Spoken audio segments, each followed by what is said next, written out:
Comment là, les pilotes de ce Je suis le Ok. Je suis congolais de père et de mère. Je salue en passant ce qui est en train de se faire ici. Et je condamne aussi où j'interpelle au même moment les dirigeants. Parce que moi-même, je suis occupé d'entretien en civil de 2013. Et en 2019, quand l'honorable Jekoko était de passage ici, j'ai quand même à avoir connaissance que j'avais quitté les lieux. J'avais abandonné, j'avais compris une chose. L'État doit prendre ses responsabilités pour donner le service aux citoyens. Parce que ce qui s'est passé en ces lieux, où en fait c'était appelé Sekotaro, c'était de l'escroquerie assez légère, où il y avait des individus qui se faisaient comme des rois, ou des chefs coutumiers, ou des messieurs communs, pour donner des titres fonciers, fabriquer des jugements, faire des histoires qui n'étaient pas sûres. Mais grâce à une petite vigilance avec une petite instruction que nous avons acquise à l'époque, lors, je crois, 2020, quand l'honorable Jekoko était vice-gouverneur et il a eu à faire des actions pareilles, similaires, là c'était seulement détruire ou démolir ce qu'il avait construit en ligne. À cette époque-là, j'avais eu connaissance de savoir que l'État avait donné cet endroit sous contrat précaire, ce qu'on appelle contrat précaire. C'est que quelqu'un peut construire, mais il ne peut pas construire en ligne. Et le jour où l'État aura besoin de prendre le sol, il nous a donné par le ce qu'on appelle la construction, le contrat précaire. Et l'État est en plein droit de le prendre à tout moment. Maintenant, le mal est que les gens ont utilisé les contrats précaires comme étant les contrats définitifs. Et il y a eu des gens qui ont construit en ligne. Et à des fois, ils ont des autorisations de construire des constructions, ce qui n'est pas du tout. C'est là, nous, je peux dire qu'on peut aussi intervenir pour appeler notre gouvernement, notre État congolais à apprendre aussi le civisme aux citoyens. S'ils veulent donner un terrain en contrat précaire, il faut le dire et le libérer. Les juristes sont là pour qu'ils puissent mieux expliquer la population. Parce que nous avons carence de la connaissance. Et cette carence-là nous pose assez de problèmes. Vous voyez aujourd'hui, c'est tout le monde qui peut injurier, insulter, fatiguer, ceci, cela. Or, en réalité, ni qui que ce soit n'est pas au-dessus de la loi. La loi reste la loi. Si c'est les contrats précaires, alors l'État veut prendre les terrains qu'il avait donnés. Il est libre de prendre son terrain. Nous, comme étant des propriétaires de terrains, nous avions acquis ces terrains-là selon les normes éthiques. On peut plairer, mais ça peut aussi être une certaine invitation qu'on a prochainement. Voilà ce que moi je peux dire en bref. Je peux me résumer, mais pour Antilouba même, en Lingala. Antilouba c'est mieux parce que.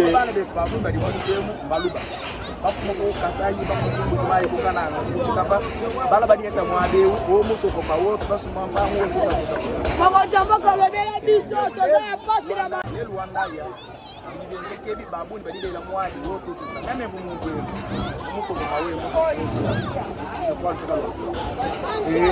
à une qui a coûté une semaine, j'ai eu à apprendre à boire.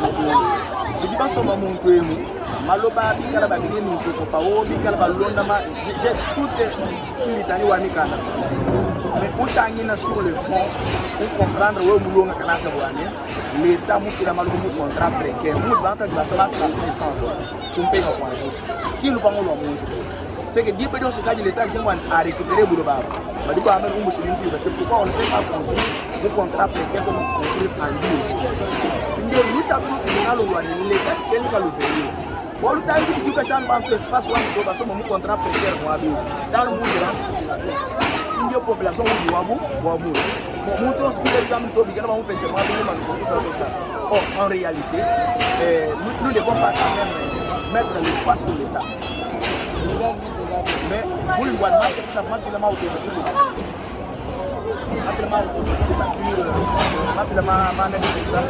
Bon, je me pose la question, comment l'urbanisme peut venir donner des autorisations de bâtir, nous, terrain, ou nous, Kalakaya, et l'autorité de l'État. Vous dites que parce que je salue l'initiative Bois Daniel. Moi, je ne sais pas des je suis vraiment un livre. Mais quand la ville, il y a l'insécurité, une population comme ça, il faut le mélanger. L'insécurité de l'individu. Non, prochainement, que l'État prenne ses responsabilités. Qu'il prenne ses responsabilités. Qu'il sache comment vraiment donner les titres et donner des autorisations dans des endroits que lui-même va assurer que nous devons pour la prochaine. Merci. Il y a la défaillance. Donc, la moto,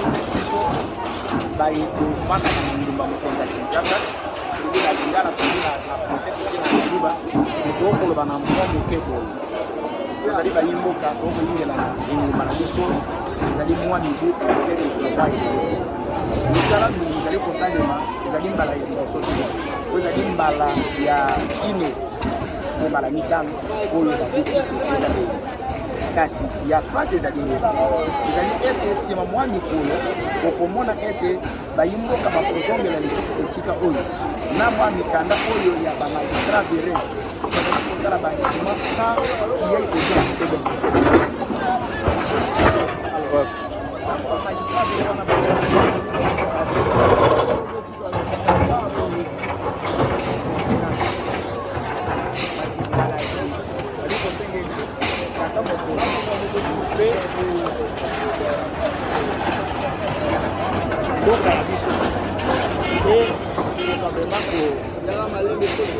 kozwa mikano oyo misengeli to milongo bani ya mokopesa moto mokonda kolakisa moto contrat précaire ezali nini kofanda mpona moto akoma na parce que yambo moto akoma nkolo mabele bangana na contrat ya location po leta alimbolelaka moto oyeba ekosala mpasi misolo kasi nanga aza na bokasi leta te azali na bokasi pe biso bapopulation toyekola mpe toyeba ete tosalile po état de droit yango wana.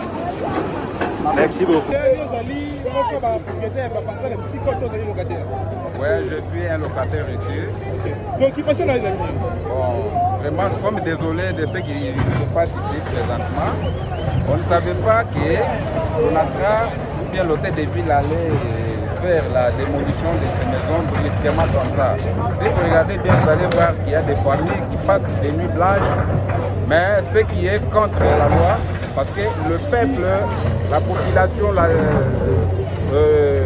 le peuple est même au-delà de la Constitution. Mais aujourd'hui, nous avons de regrets en regardant nos femmes passer des nuits blanches sans aucune intervention de l'État, sans aucune intervention ni de l'hôtel de ville, mais ce quartier a fait souffrir des notables, nous avons des députés, aucune intervention. Vous voyez là-bas, on est en train de détruire nos maisons et d'ailleurs les biens sont dedans là, parce qu'il n'y a aucun signal qui a été donné, ni aucun signal, ni un avertissement. On est venu nous déstabiliser, nous sommes déçus vraiment dans ce quartier. Les femmes, nos enfants vivent vraiment très mal. Vraiment. Voilà ma préoccupation. Mais en suivant les propos des autorités, on a compris que non, vous étiez quand même saisi officiellement de manière officielle. Non, vous avez quand même vraiment, reçu des mises en demeure. il faut démentir ça vraiment, ce n'est pas vraiment la vérité.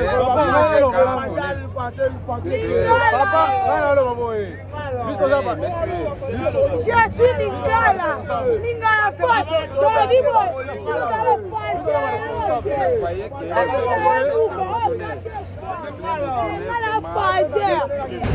Donc, Maloukou, déjà, il y a aussi la ezali bataka nde sécurité malonga tofanda biso ezali baya buka biso boye bataka sécurité tofandi yakaka te loka tulekaka te boye population ebele bokoki to wana malonga bapapa baza bana bango mpo balekaka bango nazwaka topesa bango mbongo mbongo baketonga malumbu opesa bango opesa mbongo ya famille fois lekani abisa mbongo ato c'est famille population ça famille de dans la ça ko tu vas te faire nango ko nebo bakuto baganye ba me ba sa pelo kwa malunga woto tanye kuluna ya makasi awa so boye batu kuluna bena makasi zonga c'est gars ko ba kulaza na mba pesaka ba réfugié Brazzaville bon moto ngabanda kuti ba immeuble d'étage mais ici quand l'état récupéré ici quand là.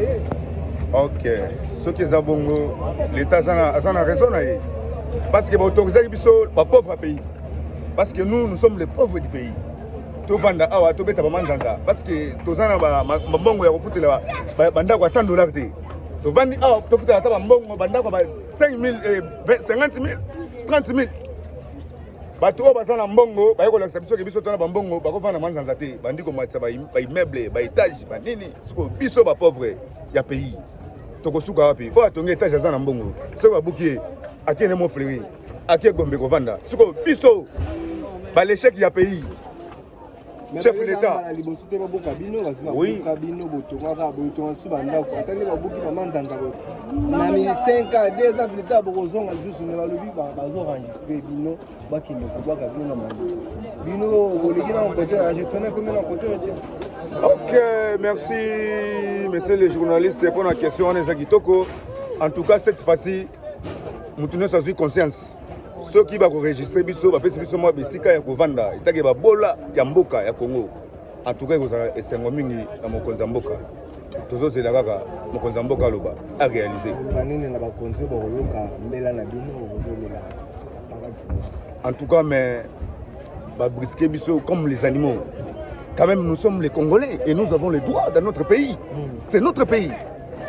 On peut nous chasser comme les chiens. Même mbo ba bengana ke bongote. Bon personne a droit na. Mais biso batou.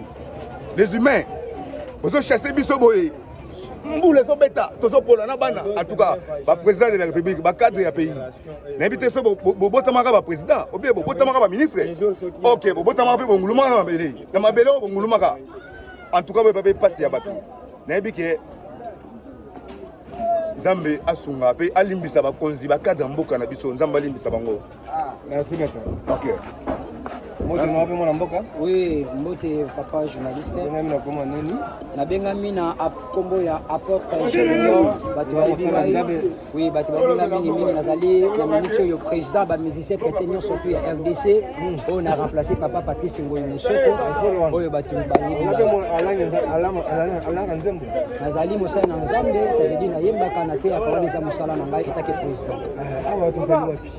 Awa tozali na mabele ya Onatran précisément na niveau ya 7e mairie place la bingaka Kawele Lufu, ça veut dire un dépôt diesel cité ya Onatran. Esika oyo esika Onatran ba ezali plusieurs règles mais ba tunga ba pesaka ba sinistre Brazzaville to ba banga ya banzanza lelo awa ekomi nango cité ba étage partout. Oui papa journaliste nazali mwana o na botami na limité.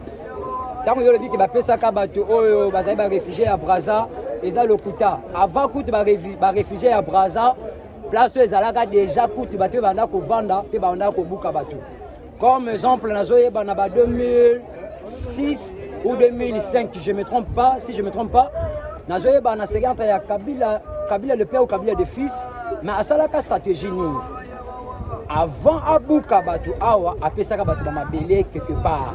Si mais apesi bato mabele quelque part sima aye kosani ko buka parce qu'azaki déjà apesaki bato quelque part. Ceux qui nazo défendre état que parce que nazali président ba ministère chrétien nyonso tout na ministre ba musicien nga mususu ba vanda kawa je suis obligé kita si le terrain état que président ya ko défendre ba o bazali basai na Nzambe ba musicien ya mboka na biso Congo. C'est pour cela nazali awa et si ezali on attend mais ezali mabele oyo ba chef ya onata kaka bango mokonde batekela kango population mais nata mpeka ya kobuka kaka bango ne ba yesu kobuka population makambo esalami lelo bokanga date oyo boye bango bokoya lisusu ko filmer bato.